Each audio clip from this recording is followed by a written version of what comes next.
اب ہم آ جائیں گے 23 کے بعد 24 ہیش ٹیگ پہ۔ ہیش ٹیگ 24 پر ہمارے پاس تفہیم ہے۔ صفحہ نمبر 44۔ صفحہ نمبر 44 پر تفہیم ہے قاضی کا انصاف۔ اس کی آپ مکمل پڑھائی کریں گے اچھے طریقے سے۔ ایک غریب مسافر کسی شہر سے گزر رہا تھا۔ راستے میں اسے ایک ہوٹل دکھائی دیا۔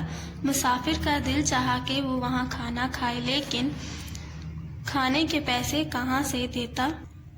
اس کی جیب میں تو بس باسی نان کا ٹکڑا موجود تھا۔ اچانک ہلکی سی ہوا چلی اور دیگچی میں پکتے کوفتوں کی عمدہ خوشبو اس کی ناک میں پہنچی۔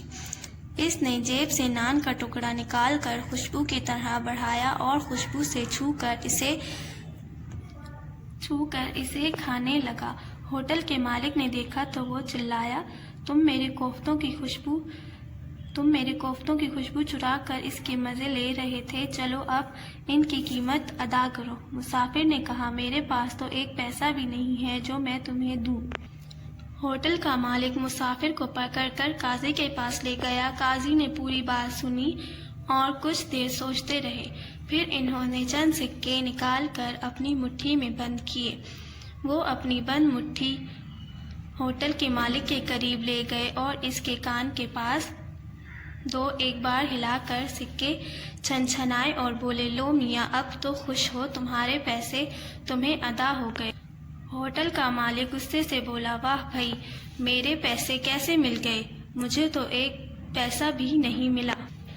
کیوں بھئی؟ اس غریب آدمی نے تمہاری کوفتوں کی خوشبو ہی تو کھائی تھی اور اس طرح خوشبو کی قیمت پیسوں کی آواز سے ادا ہو گئی۔ ہوٹل کا مالک قاضی کی بات سن کر لاجواب رہ گیا۔ دیکھا قاضی نے کس طرح انصاف کیا کہ اس مسافر نے خوشبو سونگھی تھی، کوفتے تو نہیں کھائے تھے، اسی طرح اس نے اس کی قیمت کس طرح ادا کی۔ قاضی نے سکے اس کے کان کے ساتھ چھنچھنائے اور اس کو آواز سنائی سکوں کی کہ اب آواز سن لو آپ اس کی اور آپ کے پیسے ادا ہو گئے، کیونکہ اس نے ابھی تو صرف خوشبو سونگھی تھی، کوفتے نہیں کھائے تھے۔ اسی طرح سکے بھی اس کو نہیں دیے گئے، صرف اس کی آواز سنائی گئی۔ اس طرح قاضی نے انصاف کیا۔ اب آپ اس تفہیم کے بعد سوال جواب کریں گے۔ عبارت پڑھ کر درج ذیل سوالات کے جواب مکمل کیجیے۔ سوالات کے جواب آپ اسی میں سے ڈھونڈ کے یہاں لکھیں گے۔ بے، جیم اور دال، یہ سارا کام آپ لوگوں کو خود سے کرنا ہے۔